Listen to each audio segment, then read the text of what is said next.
Big boss Malayalam season 7 അവസാനിച്ച ശേഷവും മത്സരാർത്ഥികളായിരുന്ന പലർക്കും കടുത്ത സൈബർ ആക്രമണമാണ് നേരിടേണ്ടി വരുന്നത്. അനുമോൾക്കെതിരെ സംസാരിച്ച പലർക്ക് നേരെയും അധിക്ഷേപിച്ചും വ്യക്തിഹത്യ ചെയ്തും കമന്റുകൾ വരുന്നു. ഗെയിമിന്റെ ഭാഗമായും വ്യക്തിപരമായ അഭിപ്രായ വ്യത്യാസങ്ങളുടെയും പേരിലാണ് അനുമോൾക്കെതിരെ സഹമത്സരാർത്ഥികൾ സംസാരിച്ചത്. എന്നാൽ ഇവർ വലിയ തെറ്റ് ചെയ്ത പോലെയാണ് അനുമോളുടെ PR-ഉം ഫാൻസും ഇത് വ്യാഖ്യാനിക്കുന്നത്. അനുമോളുടെ PR വളരെ മോശമായിട്ടാണ് പ്രതികരിക്കുന്നത് എന്ന വ്യാപകമായ ആക്ഷേപങ്ങൾ ഉണ്ടായിരുന്നു.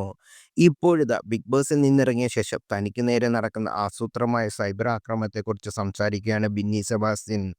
അനുമോളുടെ PR സംഘങ്ങൾ വാട്സാപ്പ് ഗ്രൂപ്പിൽ നടത്തുന്ന സ്ക്രീൻഷോട്ടുകൾ ഉൾപ്പെടെ ബിന്നി സെബാസ്റ്റ്യൻ പങ്കുവച്ചിട്ടുണ്ട്.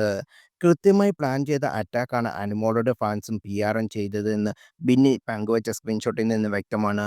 ബിന്നി വീഡിയോ ഇട്ട കാര്യം ഒരാൾ ഗ്രൂപ്പിൽ ചൂണ്ടിക്കാണിക്കുന്നു. എല്ലാവരും റിയൽ അക്കൗണ്ടിൽ നിന്ന് കമന്റ് ഇടൂ എന്നാണ് ഇതിന് വന്ന മറുപടി. ബിന്നി വീണ്ടും എയറിലാകും, അല്ലെങ്കിൽ നമ്മൾ എയറിലാക്കും എന്ന് മെസ്സേജും കാണാം. വളരെ തന്ത്രപരമായ നീക്കമാണ് അനുമോളുടെ PR-ൽ നിന്നുണ്ടായത്. ഞാൻ PR അല്ല, അനുമോളുടെ യഥാർത്ഥ ഫാനാണ് എന്ന് പറഞ്ഞ കമന്റുകൾ വരുന്നു. ഇത്തരം ഒന്നോ രണ്ടോ കമന്റുകളാണ് നല്ലത്.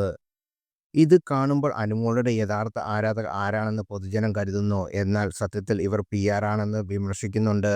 നൂറ് ഉൾപ്പെടെയുള്ള ബിന്നിയുടെ പോസ്റ്റിന് ലൈക്കും ചെയ്തിട്ടുണ്ട്. തൻ്റെ വിവാദങ്ങളിൽ ബിന്നി ഉറച്ചു നിൽക്കുന്നു. ഗെയിം കഴിഞ്ഞെന്ന കാര്യം എനിക്കറിയാം. എന്നെ കള്ളി എന്ന് വിളിച്ച അവരുടെ PR ടീമിൻ്റെ മുന്നിൽ എൻ്റെ ഭാഗം തെളിയിക്കണം. എൻ്റെ ഭാഗത്തും ശരിയുമുണ്ട്, ദൈവമുണ്ടെന്ന് ഞാൻ വിശ്വസിക്കുന്നു. കാശ് വാങ്ങി മോശമായിട്ട് സഹമത്സരാർത്ഥികളെ അപമാനിക്കുന്ന ആൾക്കാരോട് എനിക്ക് പുച്ഛം മാത്രമേ ഉള്ളൂ. അർഹിക്കുന്ന കയ്യിലെത്താൻ പോയത് അനീതിയായി തോന്നിയെന്നും ബിന്നി പറയുന്നു.